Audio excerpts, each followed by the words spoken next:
नमस्कार, दिन भर की बड़ी खबरों में आपका स्वागत है। मैं हूं आपके साथ अंशिता। आज इस बुलेटिन में बात होगी नीतीश कुमार के फैसले से एनडीए की बढ़ी टेंशन की, बिहार चुनाव के नतीजों पर गहराते सवालों की। देखेंगे केरल से लेकर पश्चिम बंगाल तक एसआईआर पर मचे बवाल को क्यों ममता बनर्जी और पीएम मोदी आए आमने सामने। जानेंगे शेख हसीना पर क्या है बांग्लादेश कोर्ट का फैसला, और बुलेटिन के आखिर में देखेंगे जाने माने कार्टूनिस्ट इरफान की किस खबर पर पड़ी तिरछी नजर। लेकिन दिन भर की तमाम बड़ी खबरों से पहले एक नजर आज की सुर्खियों पर। दिल्ली धमाके के मामले में आया बड़ा अपडेट। हमले में जूता बम इस्तेमाल होने का शक। एनआईए ने आतंकी डॉक्टर उमर को माना सुसाइड बॉम्बर। दिल्ली एनसीआर में बढ़ते प्रदूषण पर सुप्रीम कोर्ट ने की सख्त टिप्पणी, केंद्र को दिए समाधान के निर्देश। एक्यूआई पहुंचा 600 के पार। सऊदी अरब में हुआ बड़ा बस हादसा, 45 भारतीयों की गई जान। मक्का से मदीना जा रही थी बस। शेयर बाजार में तेजी, 388 अंकों की बढ़त के साथ 84,950 पर बंद हुआ सेंसेक्स, तो 103 अंकों के उछाल के साथ 26,013 पर बंद हुआ निफ्टी। ये तो थी सुर्खियां। अब बात आज की सबसे बड़ी खबर की। बिहार में नई सरकार के गठन की कोशिशें शुरू हो गई हैं। मुख्यमंत्री नीतीश कुमार ने अंतिम कैबिनेट बैठक ली। ये उम्मीद जताई जा रही थी कि इसके बाद वो राज्यपाल को अपना इस्तीफा सौंप देंगे। नीतीश राजभवन तो गए, लेकिन इस्तीफा नहीं दिया। उन्होंने राज्यपाल को जो प्रस्ताव दिया उसने बीजेपी की टेंशन बढ़ा दी है। तो क्या नीतीश देंगे बीजेपी को झटका? जानने के लिए देखिए रिपोर्ट। बीजेपी नीतीश कुमार को सीएम पद से हटाने की कोशिश 2020 से ही कर रही है, लेकिन नीतीश कुमार हर बार बीजेपी को गच्चा दे जाते हैं। इस बार भी बीजेपी ने नीतीश के साथ खेला करने की पूरी तैयारी कर ली थी, लेकिन बीजेपी का ये खेल 48 घंटे भी नहीं चल पाया, क्योंकि नीतीश कुमार ने अचानक पलटी मार ली। नीतीश कुमार राजभवन पहुंचे, डिप्टी सीएम सम्राट चौधरी भी उनके साथ गए। दावा था नीतीश कुमार इस्तीफा देने पहुंचे हैं, लेकिन नीतीश ने इस्तीफा नहीं दिया। दरअसल बिहार में विधानसभा चुनाव के परिणाम सामने आ गए हैं। उसके बाद से सीएम को लेकर एनडीए के अंदर मंथन चल रहा है। नीतीश का नाम लगभग फाइनल भी है, लेकिन बीजेपी की तरफ से देरी की जा रही है। बीजेपी अपने विधायक दल की बैठक को टाल रही है, जिससे नीतीश के नाम पर मोहर नहीं लग पा रही है। दरअसल 17 नवंबर को एनडीए की बैठक में बिहार के मुख्यमंत्री के लिए नीतीश कुमार के नाम पर मोहर लगने वाली थी। सियासी पारा हाई था, लेकिन इसी बीच बड़ी खबर आई कि बैठक की तारीख को टाल दिया गया है और अब एनडीए की बैठक 18 नवंबर को होगी। बिहार भाजपा अध्यक्ष दिलीप जायसवाल ने बताया कि भाजपा के अटल सभागार में भाजपा विधायक दल की बैठक है, जिसमें भाजपा अपना नेता चुनेगी। अब दिलीप जायसवाल के बयान से साफ है कि नीतीश को अभी और इंतजार करना पड़ेगा, क्योंकि जब तक बीजेपी विधायक दल की बैठक नहीं होगी तब तक एनडीए के विधायक दल की बैठक भी नहीं होगी। और इसीलिए कहा जा रहा है कि बीजेपी ने पेच फंसा दिया है। और जैसे ही नीतीश ने बीजेपी की चाल को भांपा, उन्होंने भी अपना फैसला बदल दिया। 17 नवंबर को मुख्यमंत्री सरकार की अंतिम कैबिनेट बैठक हुई। इसके बाद मुख्यमंत्री मुख्य सचिवालय पहुंचे और कैबिनेट की बैठक के बाद सीधे राजभवन पहुंचे। राजभवन पहुंचकर सीएम नीतीश कुमार ने विधानसभा भंग करने की सिफारिश की, लेकिन अपनी सिफारिश में ये भी कहा कि विधानसभा को 19 नवंबर को भंग किया जाए। यानी राजभवन पहुंचकर नीतीश ने अपना प्लान बदल दिया। नीतीश कुमार के रुख ने बीजेपी की चिंता बढ़ा दी, तो मुश्किलें विपक्ष के तेवरों ने भी बढ़ाई हुई हैं। बिहार विधानसभा चुनाव के नतीजों को लेकर बीजेपी और चुनाव आयोग बुरी तरह घिर गए हैं। विपक्षी नेता चुनाव में धांधली पर सवाल उठा रहे हैं। आरजेडी की तरफ से विधायकों की बैठक बुलाई गई, जिसमें नतीजों की समीक्षा हुई और एक प्रस्ताव भी पेश किया गया। तो नतीजों के बाद अब क्या है विपक्ष का प्लान, आइए देखते हैं इस रिपोर्ट में। बिहार विधानसभा चुनाव के नतीजे आ गए हैं और अब चुनाव के बाद की कवायद में राज्य में सियासी हलचल तेज बनी हुई है। एक तरफ जहां एनडीए सरकार बनाने की तैयारी में है, तो वहीं विपक्ष की तरफ से भी तमाम खबरें सामने आ रही हैं। इसी सिलसिले में आरजेडी के विधायक दल की बैठक तेजस्वी यादव के आवास पर हुई, जहां उन्हें विधायक दल का नेता चुने जाने का प्रस्ताव पारित किया गया। इस बैठक में चुनाव परिणाम में कथित गड़बड़ी को लेकर कोर्ट जाने पर भी गंभीर चर्चा हुई। इस फैसले पर मुहर लगने से पहले महागठबंधन के बाकी दलों की भी राय ली जाएगी। विधायक दल की बैठक के बाद बाहर निकले आरजेडी नेताओं ने चुनाव आयोग और एनडीए पर सीधा हमला बोला। विधायक आलोक मेहता ने कहा कि चुनाव में गड़बड़ी हुई है, इसीलिए इस तरह का रिजल्ट आया है। मटिहानी से जीतकर आए आरजेडी विधायक बोगो सिंह ने तो एनडीए पर वोट खरीदने का सीधा आरोप लगाते हुए कहा कि उनकी जमीन खिसक चुकी थी और उन्होंने जीविका दीदियों का वोट 10-10 हजार देकर खरीदा है। इन आरोपों के बीच कांग्रेस के वरिष्ठ नेता राशिद अल्वी ने सीधे तौर पर नीतीश कुमार को महागठबंधन में शामिल होने का खुला न्योता दे दिया। अल्वी ने सलाह दी कि जेडीयू को बचाने के लिए नीतीश को लालू यादव से हाथ मिलाना चाहिए, नहीं तो वो न तो अगले 5 साल मुख्यमंत्री रह पाएंगे और न ही जेडीयू बचेगी। नीतीश कुमार को अगर आज मुख्यमंत्री बना भी देंगे तो बीजेपी उन्हें 5 साल पूरे नहीं करने देगी, और इसलिए करने नहीं देगी कि नीतीश कुमार जी को अगर वो एनडीए से बाहर भी कर दे तो उन्हें 2-4 एमएलए की जरूरत है।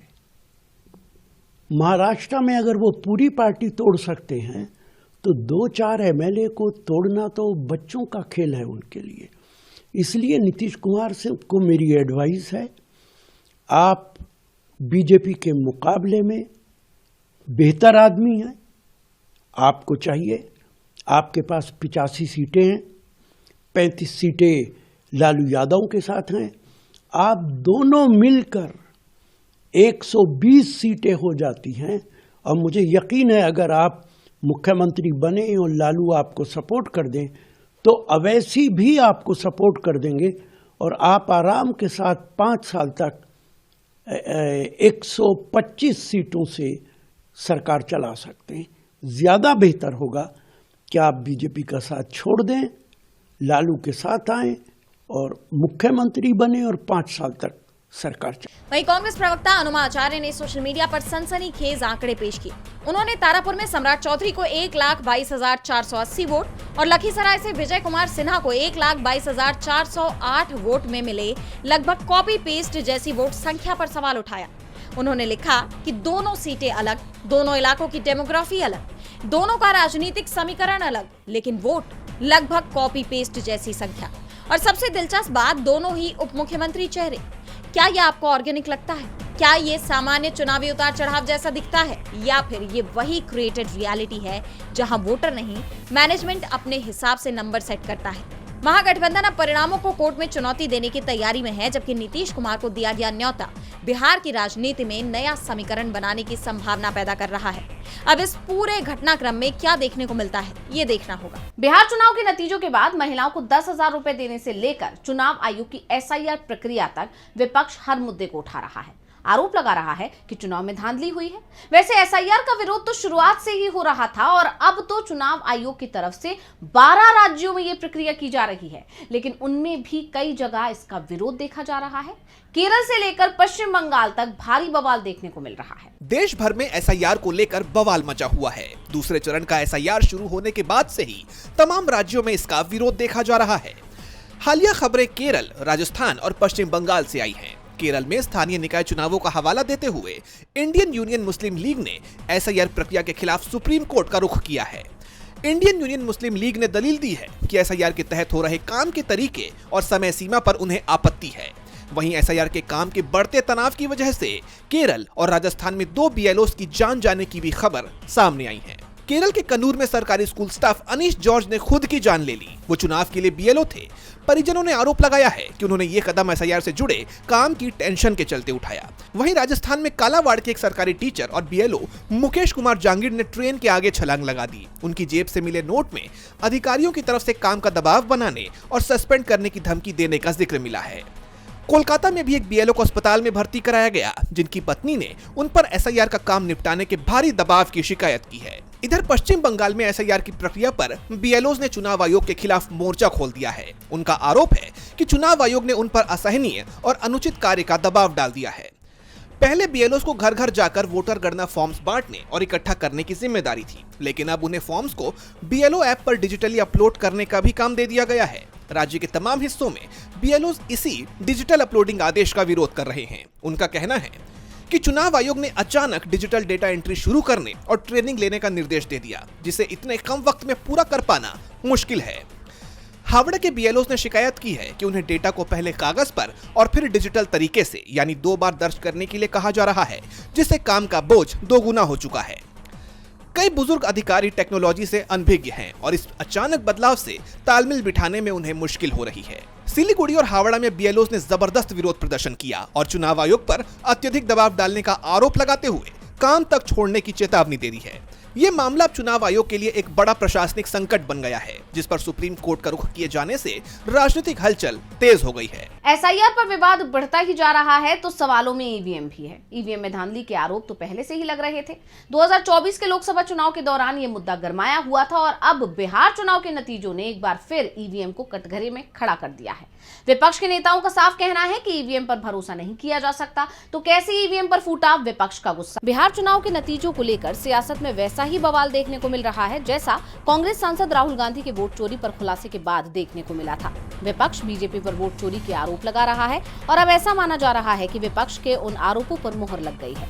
इसी कड़ी में अब पूर्णिया से निर्दलीय सांसद पप्पू यादव ने ईवीएम में धांधली को लेकर एनडीए पर निशाना साधते हुए कहा कि पूरे बिहार में इंडिया गठबंधन को पोस्टल बैलेट पेपर में 80% बढ़त है और ईवीएम में बढ़त हो गई तुम्हारी। ईवीएम पर बिल्कुल भी भरोसा नहीं किया जा सकता, सिर्फ बैलेट पर भरोसा किया जा सकता है। मेरा ईवीएम को लेकर सवाल था, है और हमेशा रहेगा। पूरा बिहार में इंडिया गठबंधन को पोस्टल बैलेट पेपर में 80% बढ़त है और ईवीएम में बढ़त हो गई तुम्हारी।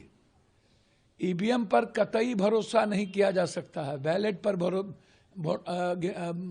कराओ, नहीं किया जा सकता। आप ईवीएम को लेकर फिर सवाल खड़े कर रहे हैं। मेरा सवाल है, तब भी, आज भी, कल भी रहेगा ईवीएम को लेकर। मैं इस मामले में बहुत क्लियर हूं। जो देश ईवीएम बनाया वही ईवीएम पर भरोसा नहीं किया। जो सबसे लोकतांत्रिक देश है वही भरोसा नहीं किया। अब पप्पू यादव के इस बयान के बाद एनडीए की साख हिल गई है, तो वहीं दूसरी तरफ कांग्रेस नेता दिग्विजय सिंह ने बीजेपी की मुश्किल और बढ़ा दी है। उन्होंने ईवीएम में धांधली को लेकर सख्त रुख अपनाते हुए कहा है कि ईवीएम में गड़बड़ करने वाले एक न एक दिन पकड़े जाएंगे, उन्हें देशद्रोह के आरोप में फांसी की सजा होगी। बिहार में जो नतीजे आए हैं वो उत्तर कोरिया, चीन और रूस के चुनावों जैसे हैं, जहाँ सभी वोट एक ही पार्टी को जाते हैं। अब विपक्ष के आरोपों से एनडीए चौतरफा घिर चुका है और जवाब के नाम पर बीजेपी और चुनाव आयोग मुंह छुपाते घूम रहे हैं। इस बीच अब देखना ये होगा कि चुनाव आयोग बिहार चुनाव के नतीजों में धांधली के आरोपों पर कोई जवाब देता है या नहीं।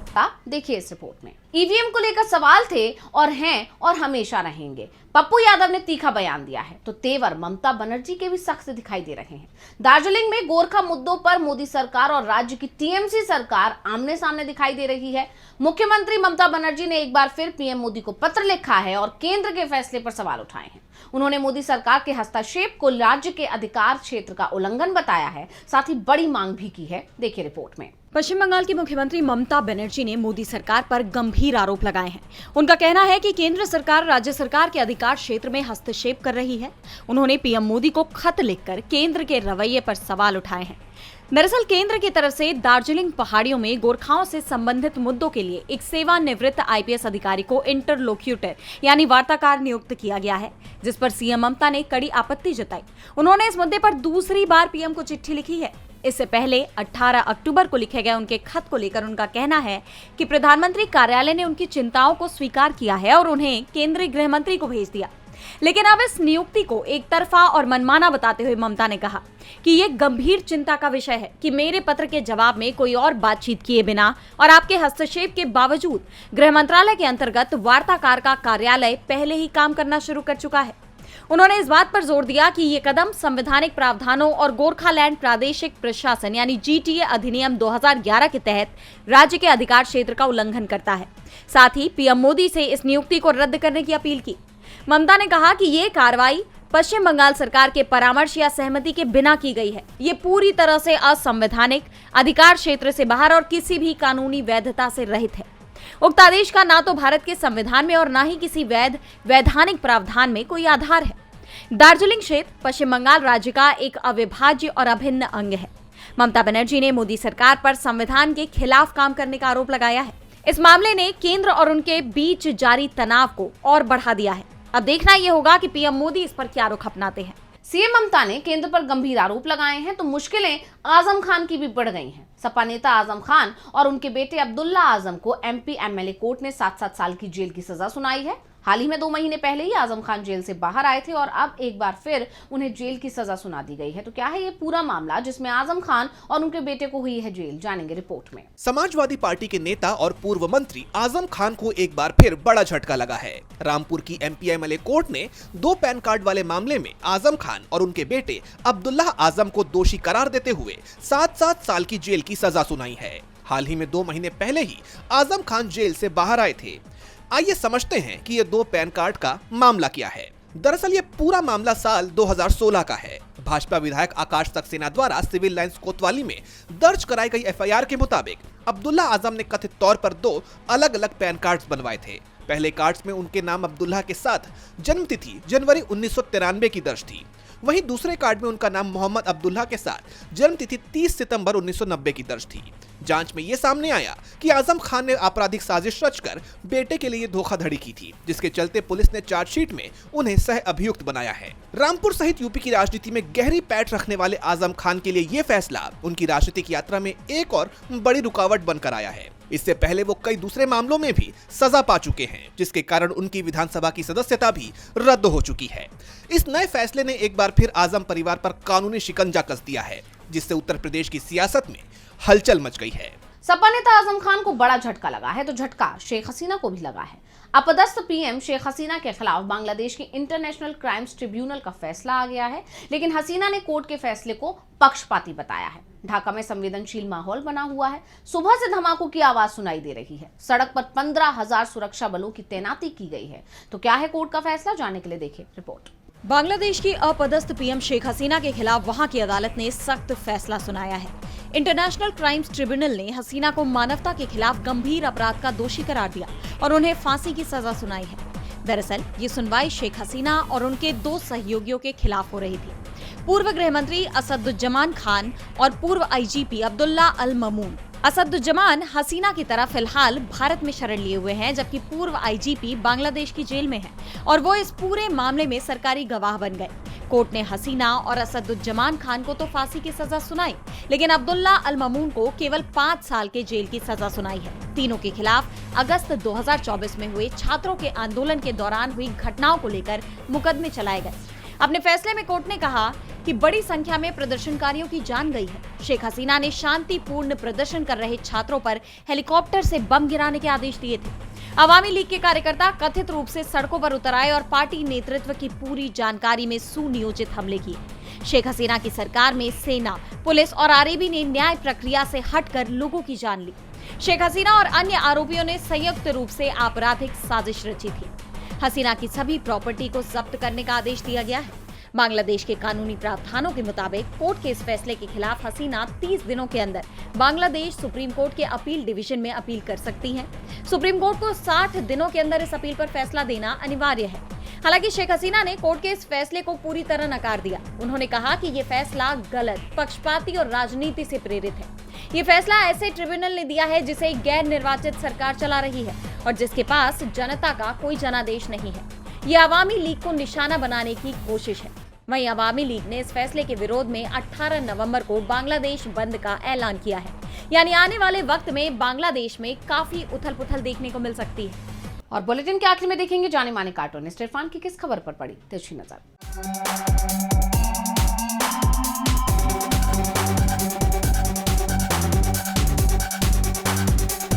बिहार में तेजस्वी यादव को जैसे सिर मुड़ाते ही ओले पड़ गए। मतदान नतीजों के बाद में तेजस्वी यादव को चुनाव में हुई धांधली के खिलाफ में बिहार की सड़कों पर उतरना चाहिए था। उसके बदले में वो अपने घर गए और घर से फिर बाहर ही निकले और भाई बहनों में इतना झगड़ा बढ़ गया कि बातचीत चप्पलबाजी तक पहुंच गई है।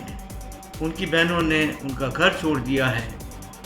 ऐसे में आंदोलन और विरोध करने वाला करे तो कैसे करेगा। फिलहाल आग लगाने वाले ने आग तो अपनी लगाई दी है, क्योंकि आग लगाने के लिए तो मौका भी था और दस्तूर भी।